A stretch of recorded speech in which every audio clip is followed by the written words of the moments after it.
Hey friends, welcome back. We are with Stephen of Renown Leadership once again because he always brings us really good topics. And today we're going to be talking about networking because Stephen is a master networker. And so it's going to be a fun conversation. Hey, Stephen.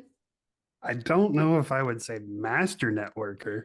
I don't I've know. I had, think you're doing pretty great. I mean, it's funny. Like, I was talking to a friend of mine last night, and there was a group of us, and someone brought up Duck Dynasty. I'm like, Oh, hey, yeah. that's Chris's BFFs.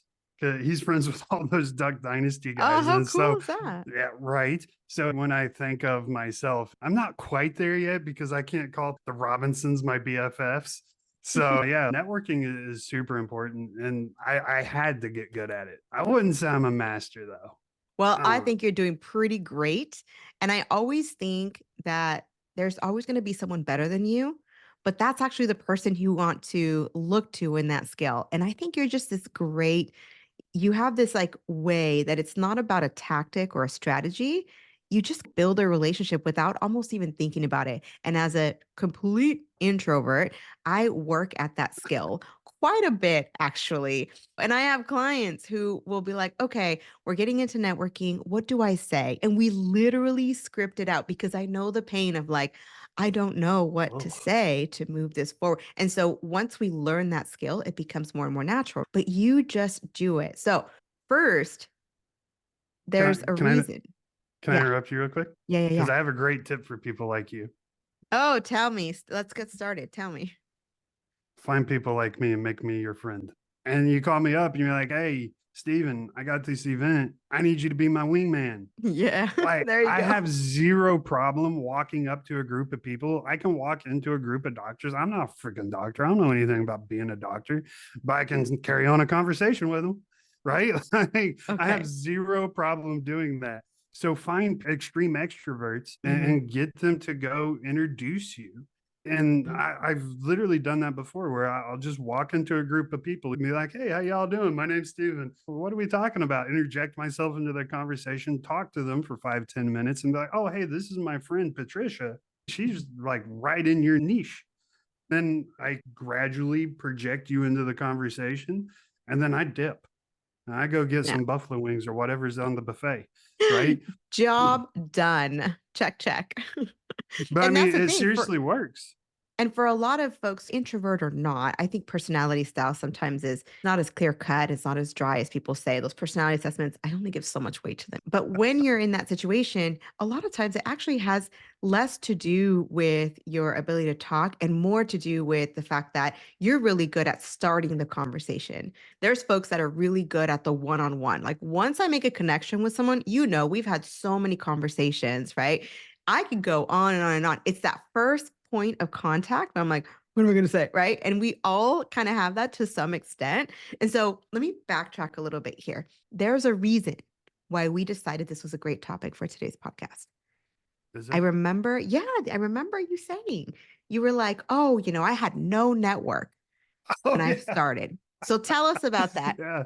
Yeah. If you've heard my other podcasts that I've done with you, to the listeners, y'all have heard me talk about the army, and I was in the army for 16 years, real long time.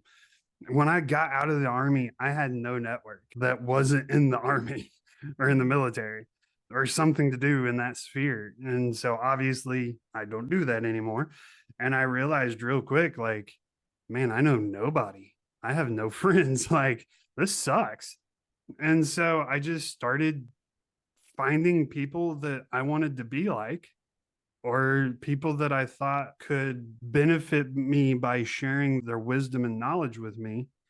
And I just started trying to make them my friends. And I think the reason I cringe is because when things are scripted, you can always tell. Mhm. And my next piece of advice, even if you're introverted, just be genuine. People don't care as long as you're genuine.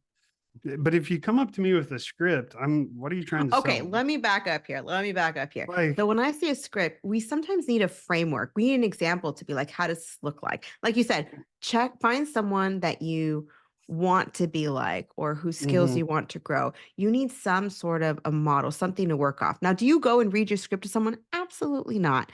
But now you can see with your eyes the beginning of the conversation, the flow of the conversation. Basically, what we're doing is we're studying people like you, Stephen. We're figuring out how does he do it? Let's break it down because not all of us are as naturally gifted as Stephen Morris in this area. You know what absolutely ticks me off? So What? you know my wife, Katie. She Mhm. is a painfully introverted person like you. And I think I've told you this story actually, but I don't know if I've told your listeners. So we were at this event in Cincinnati and we were Uh-huh. staying at this Airbnb. The host of this Airbnb ended up being some really awesome people. And they invited us when we got back from the event. They saw us get back and they invited us to have tea on their back deck.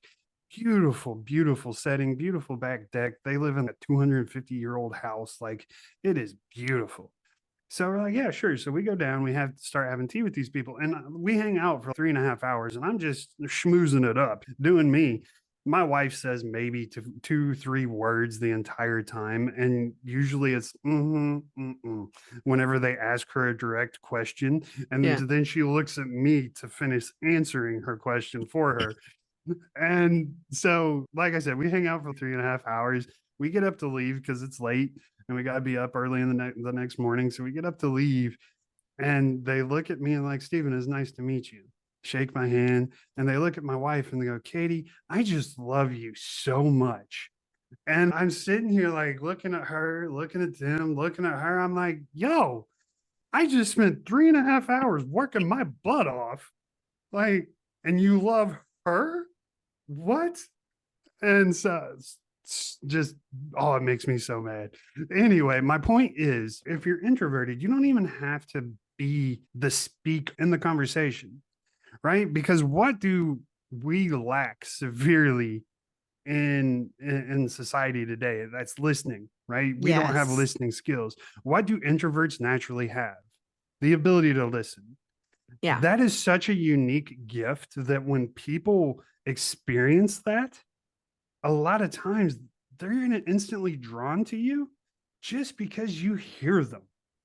We crave to be heard, man. It is deep, the passion we have to be heard. And all Katie's done is I've taught her to just show that she's listening by repeating what they say.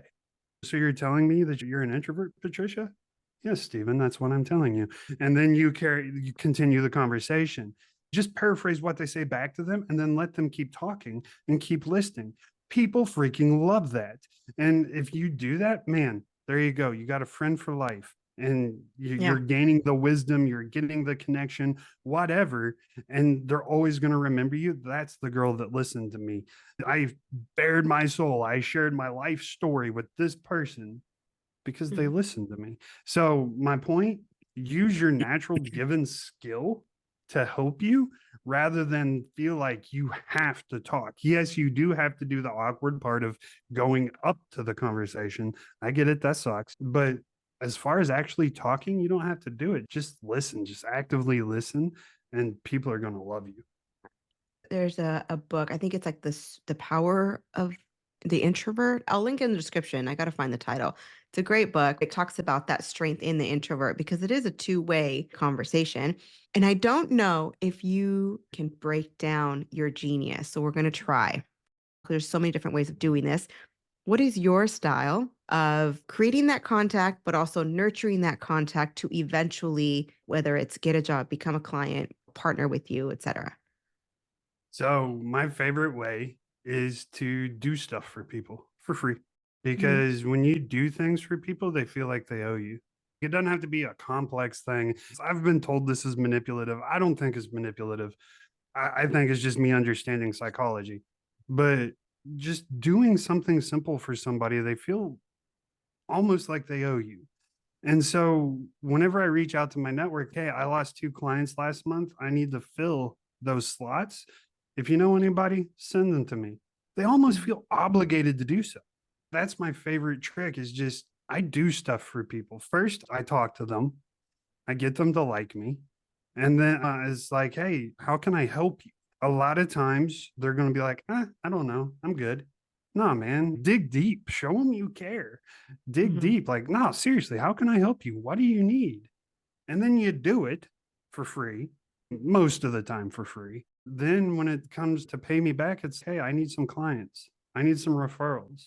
You were a great example. I just built a relationship with you. I'm like, hey, you know my style. I need testimonials because I don't have any yet. Can you give me one?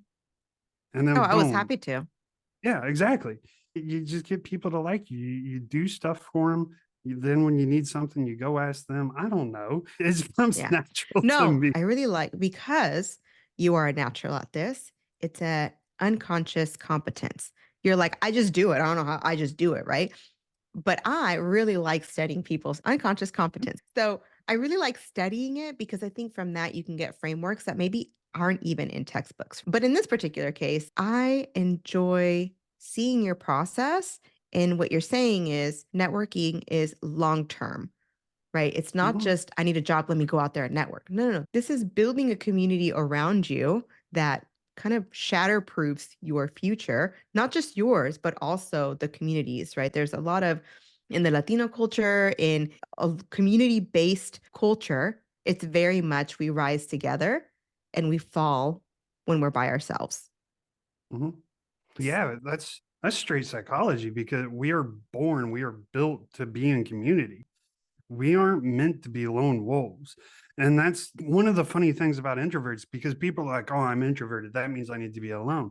No, that's not what that means at all. Mm-hmm. That just means being in large groups drains your energy. I get energized by being in large groups. I have fun being in large groups. You don't like it. It's awkward to you. It drains your energy. That's all that means. That doesn't mean you don't need a community. You don't need a network. I think the stereotype of what an introvert and extrovert and what's in the middle, omnivert. No, So ambivert, ambivert is a ambivert, I think they call it. ambivert, something like that. Yeah. Anyway, it's not about those things. It's about just how you gain and receive energy. So, I mean, understanding that first and foremost, and then it's not, I don't think I was born with this skill. I think I just had to develop it. So I did. I won't use the actual term, but resting blank face. That was my persona when I left the army. Like I just looked ticked off all the time, Mm. never smiled. Like I carried myself like I'll beat you down at the drop of a hat. That was how I was taught to project my energy in the army, right? So that's why I say I don't think it's necessarily natural to me because I had to learn to get rid of that Mhm. because it made people scared of me. And learn to project like this open, warm energy.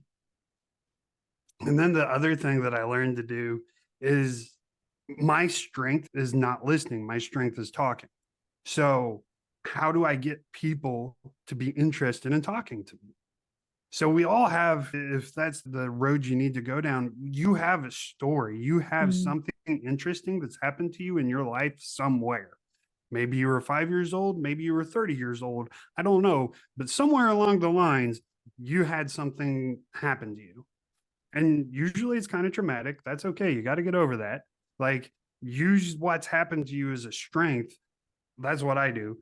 I can walk up into a group and be like, huh, that's interesting. I got shot 3 times, and then just leave it. And then everybody will just kind of, and and so that gives me total permission just to talk about myself and let them learn about me. So, I mean, what is your strength? Find your strength. If your strength is listening, use that. If your strength is talking, that's great. Find a way to get people to give you permission to talk. And I think that's where we screw up a lot of times in networking. I would say the first biggest mistake we make is that we go in looking for something in return. If you need a job and so you start networking because you need a job, it's already too late. That ship's already sailed. That's not going to help. I could be totally wrong, but in my No, opinion, you should have networked long before you needed a job. you're absolutely right. So you mentioned three different things. The first one, I think you and I are on the same soapbox on this one. Personality assessments are only reflective of what you put into it. And they're very much dichotomous. You're either this or you're this. Now, no matter how much, when we do the interpretations, individual or group, no matter how much I tell you, it's just a preference, it's this and that. Every single person that I have talked to looks at the assessment results as if they are an identifier of their very own true self. Sometimes I'm like, I can't even deal with assessments right now. I can't because if it calls me an introvert, how long am I going to be like, oh, I can't network because I'm an introvert? No, it just means it's not a natural skill. But we Hmm. all have to learn skills that aren't natural. And you'd be Hmm. surprised because you are quote unquote introverted. Like you said, it means you get your energy from deeper relationships. That is the whole point of networking. But most of what we see is the beginning, the introduction. That is not networking. Networking is a depth that happens Hmm. outside of the event, well after you've had that first conversation.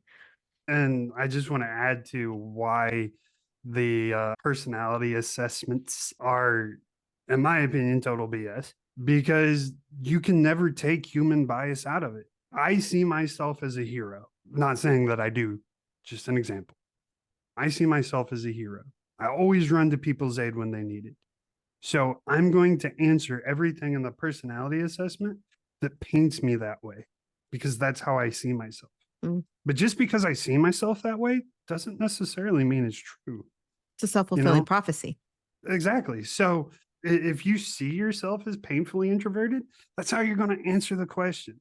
If you see yourself as lazy and lethargic, that's Mhm. how you're going to answer the questions. But that doesn't necessarily mean that's your actual personality. That's just how society's told you or Mhm. branded you or whatever. Like, personality is so much more than the Myers Briggs. It can describe certain features and aspects. I'm not saying they're useless, but like you said, when we take them as the Bible, Mhm. they're absolutely destructive because then it Yeah, traps us into this idea of this is who I am and this is how I have to act. No, exactly. Simon Sinek is a painfully introverted human being and he speaks to millions. This Steve is great. Jobs is a painfully or was a painfully introverted human being and he revolutionized the world. And those are Einstein, just some examples. Oh, tell me yeah, about Einstein, because Einstein, he was not painfully introverted. He was literally the most extreme definition of. yes, he was. Dude could solve for everything, but he couldn't tie his own freaking shoes. Einstein, he was just so introverted, but he changed everything. And it wasn't because of, the introvertedness wasn't a roadblock, is my point. He still did what he Mhm. had to do. Yeah, Simon Sinek still goes out and does what he has to do. He understands his calling. He embraces it. That means he's got to speak in front of thousands of people on a stage. He goes and does that. Have you ever seen him coach somebody live on stage? It's insane. is it? Yeah, it's so cool. Just thinking of me doing that, I think I'm a great coach, by the way.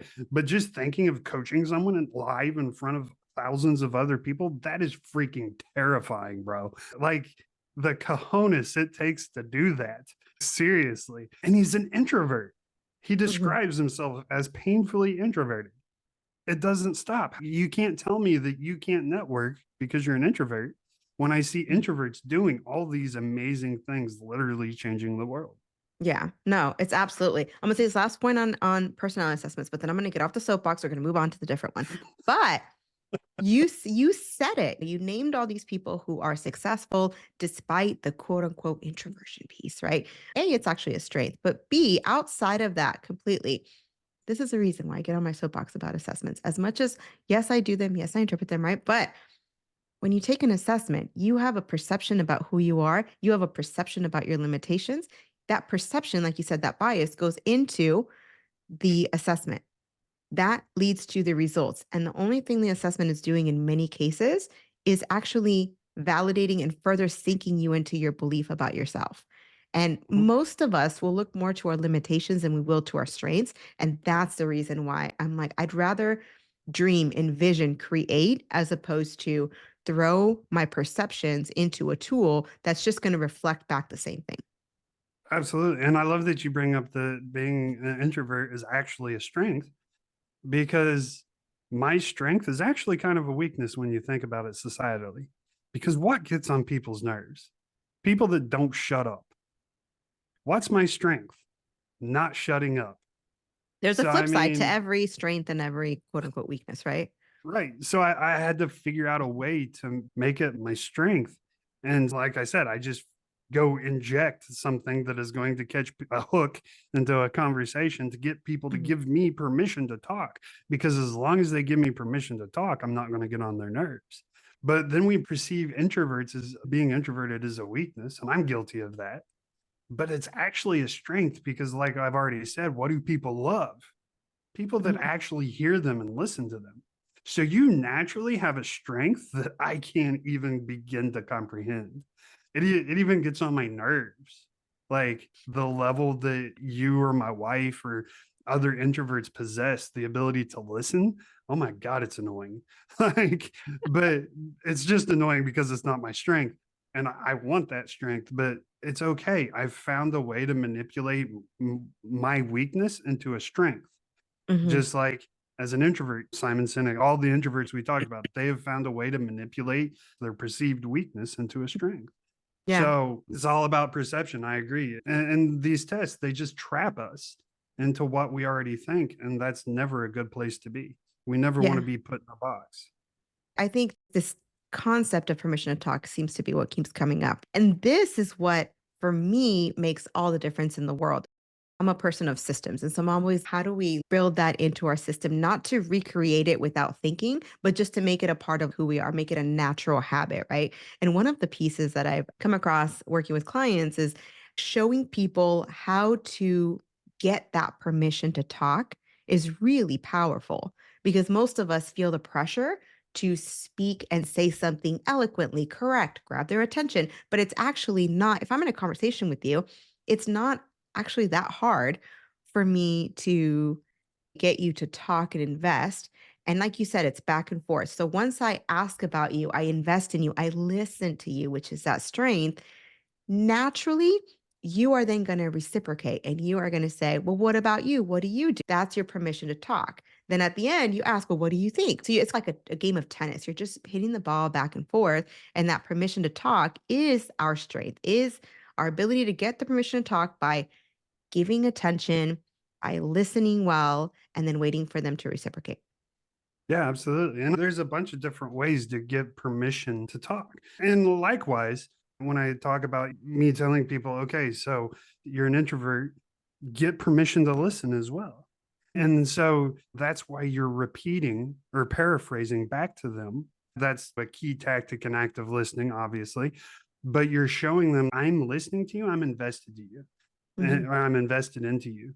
And that's continuing to give them that permission to talk, which, and like you said, it's a game of tennis. So it's giving you permission to keep listening.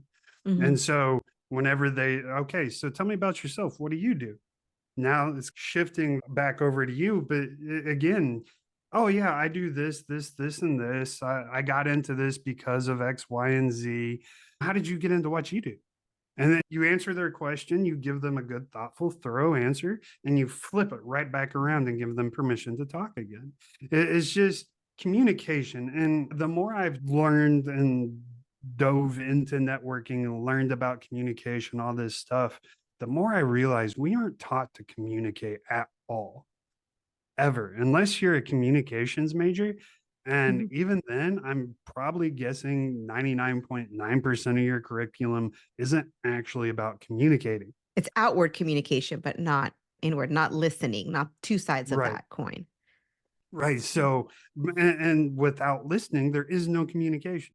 I think the most important thing anyone can do is develop the skill to listen. And unfortunately, it just doesn't come naturally to me yet. I just want to talk, talk, talk, which does benefit me in podcasts, not a strength at all in coaching. But I mean, a lot of what I do, it's a strength, but I really need to define and build my ability to listen. I'm pretty, Mm. help me, Patricia.